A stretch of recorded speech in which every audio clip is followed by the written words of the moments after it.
네, 주안의 만나 9월 10일 월요일 묵상을 함께 나누도록 하겠습니다. 오늘 말씀은 데살로니가 후서 2장 1절에서 17절까지의 말씀으로요. 가르침을 받은 전통을 지키라 라고 하는 제목으로 함께 묵상을 나누도록 하겠습니다. 오늘 본문에서는 데살로니가 교회에 유포되고 있었던 종말론적 이단의 문제를 어떻게 다루어야 하는지에 대해서 설명을 하고 있습니다.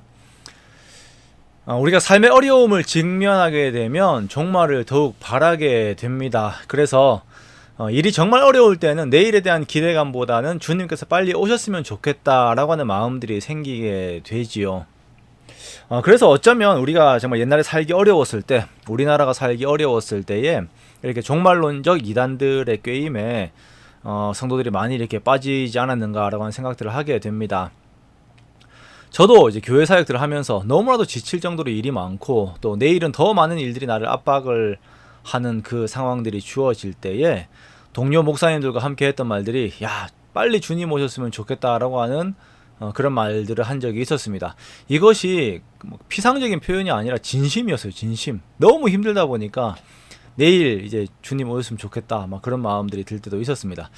자, 이렇듯 현재의 고난과 주님 오실 날을 기다림이라고 하는 것이 함께 이제 맞물려 있는 개념이죠. 고난은요, 우리 주님 오실 것들을 바라보게 됩니다. 자, 데살로니가 후서 1장에서는 삶의 고난을 신앙적으로 대응하고 있는 데살로니가 교회 성도들에게 바울이 격려하고 있는 그 내용입니다. 데살로니가 성도들이 그들에게 주어지는 박해와 환난 중에서도 믿음의 인내로 그 모든 고난들을 견뎌내고 있습니다. 만약에 그리스도의 소망이 없다면 이 고난들은 무의미한 것들이 되겠지요. 바울은 데살로니가 성도들이 살아가고 있는 그 고난의 삶이 어떠한 의미가 있는지 그 소망의 구체적인 내용들을 통하여서 이렇게 가르쳤습니다. 예수님께서 다시 오실 것, 예수님께 복종하지 않은 자들에게 주어질 멸망의 형벌들과 같은 것들을 가르치면서 고난 중에서도 믿음을 잃지 않을 것에 대해서 강조를 하였어요. 이러한 고난의 삶의 끝에는 그리스도께서 받으신 영광과 같은 영광이 각 성도들에게도 주어지게 될 것을 말씀하면서 힘을 더하고 있는 것이죠. 자, 이렇게 소망 안에 있는 종말에 대한 내용은 고난의 삶을 살아가는 성도들에게 힘을 줍니다. 자, 그런데 또 문제가 있습니다. 그것은 잘못된 종말론으로 성도들을 어렵게 하는 자들이 또 있다라는 것입니다. 2장의 내용들이 그러합니다.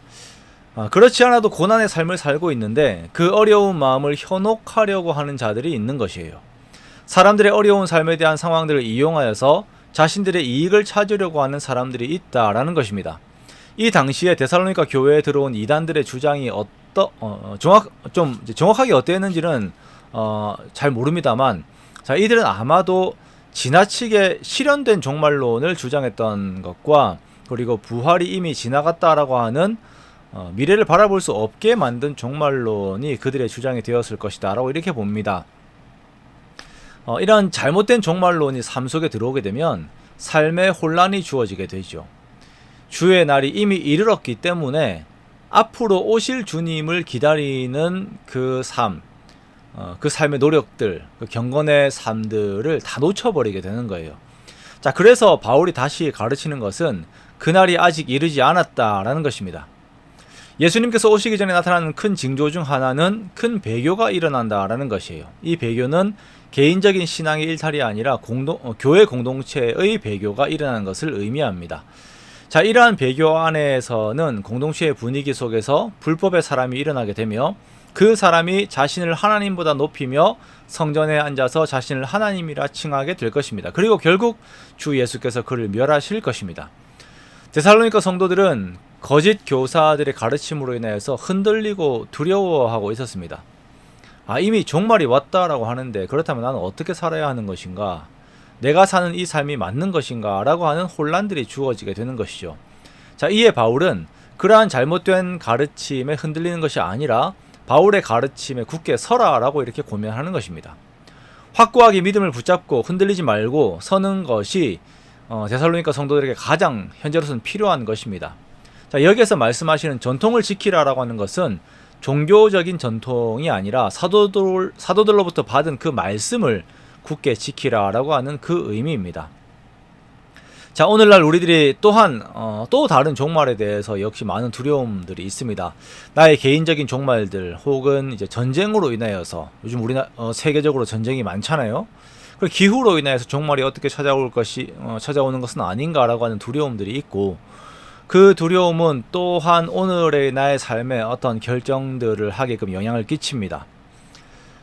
우리들은 먼저 우리의 인생을 비롯하여서 모든 역사가 하나님의 주권 안에 있음을 우리가 알고, 우리가 주님의 선하신 언약 안에 있음을 또한 알고, 그 신실하심 안에서 복음의 능력 안에서의 오늘을 살아야 할 것입니다. 성도들은 그리스도의 복음의 능력 안에서 모든 선한 일과 말에 굳건하게 서야 합니다. 변하는 나의 감정과 세상의 소리들과 잘못된 이단들의 주장들에 현혹되는 것이 아니라, 나를 구원하신 예수 그리스도의 복음의 능력과 하나님의 신실하심 안에서 오늘 더욱 선함 속에서 거하는 우리가 되어야 합니다. 13절의 말씀처럼 하나님께서 우리를 택하사 성령의 거룩하게 하심과 진리를 믿음으로 구원에 이르게 하심을 우리가 알고, 그것을 믿는 믿음 안에서 더욱 굳건하게 진리의 길을 걷는 저와 여러분의 복된 삶들이 되시기를 주님의 이름으로 축원합니다.